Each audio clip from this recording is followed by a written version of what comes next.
Assalamu alaikum. Let me tell you a true story about a young man named Malik. Even though he was a Muslim, he thought that life was all about satisfying his desires as much as possible. As a result, he felt extreme pleasure in committing many sins. He drank, he stole, and he even committed zina. Then he got married and had a daughter. He named her Fatima. Malik loved Fatima very much. As an innocent child, she would sit in his lap, and as Malik was about to sip some wine, she would hit his hand and the glass would go flying away. But because Malik loved her so much, he would never tell her off for doing this. Then one day the unthinkable happened. Little Fatima died.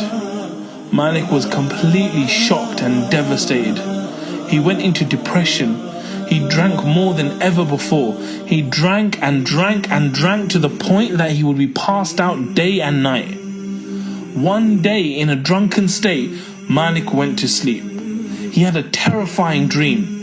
The day of judgment had begun. Lots of people had been resurrected. Then he heard a noise behind him. He turned back to see a huge snake chasing him. The snake's mouth was wide open and heading directly for him. He was terrified and tried to run away, but no matter where he went, the snake kept chasing him. Malik found an old man dressed in elegant clothes, smelling of perfume. He begged the man to save him from the snake. The old man said he was too old and too weak to help Malik against such a strong enemy. He advised him to keep running so that he might find help. So Malik carried on running wildly. He found a cliff and climbed it. Reaching the top, he saw the fire of Jahannam. He was on the pit of the hellfire. Then he heard a voice calling out loud, "Go back, for you are not one of them."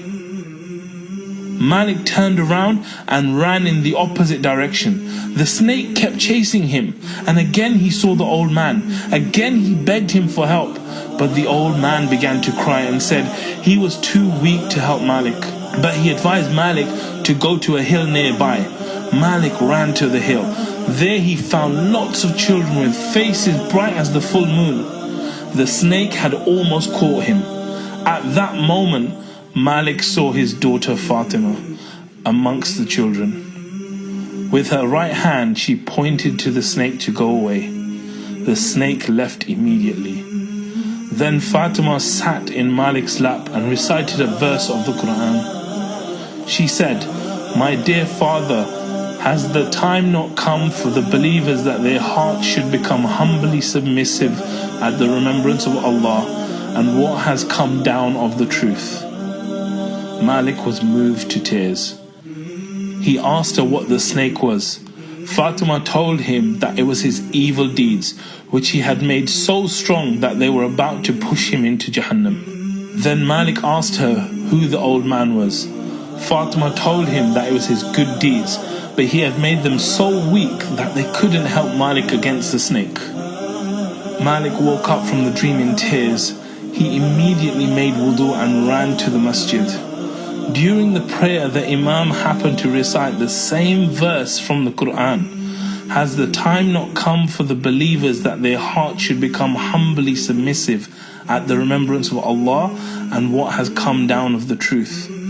Malik thought, it is time. He felt massive regret for his past sins and repented to Allah. That day was the start of Malik's new life. This was the story of Malik ibn Dinar. May Allah have mercy on him. He became an Imam of Hadith and is now known as one of the most righteous successors of the Sahaba.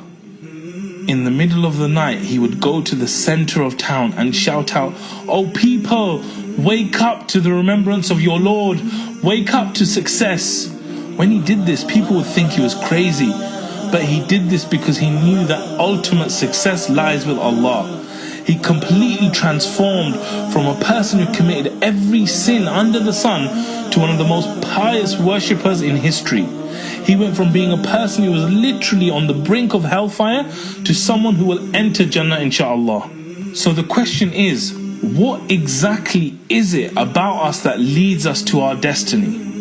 What was leading Malik on the path to Jahannam? Allah Himself gives us the answer in the Quran. It says, "And you have not been hiding yourselves in the world, lest your ears and your eyes and your skins should testify against you. But you thought that Allah knew not much of what you were doing. And that thought of yours, which you thought about your Lord, has brought you to destruction, and you have become this day of those utterly lost." It all starts with our thoughts, our mindset. When Malik had destructive thoughts, this caused him to have destructive feelings, so he took destructive actions and was going towards an eternal destiny of destruction. But when Malik's mindset shifted to successful thoughts, his feelings and actions and destiny also became successful. Now think about your mindset.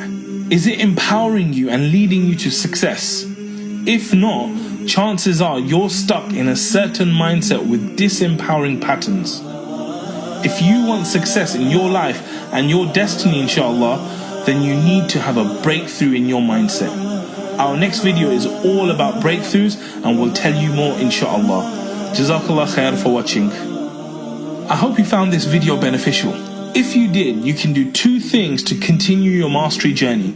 Firstly, you can subscribe to the YouTube channel by clicking here. When you subscribe, you'll get regular videos that will help you achieve breakthroughs in your life, inshallah.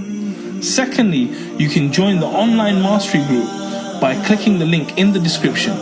When you join, we will send you inspirational emails, reminders, podcast updates, and free resources that you won't receive on the channel. I look forward to seeing you on the next video, inshallah. Assalamu alaikum.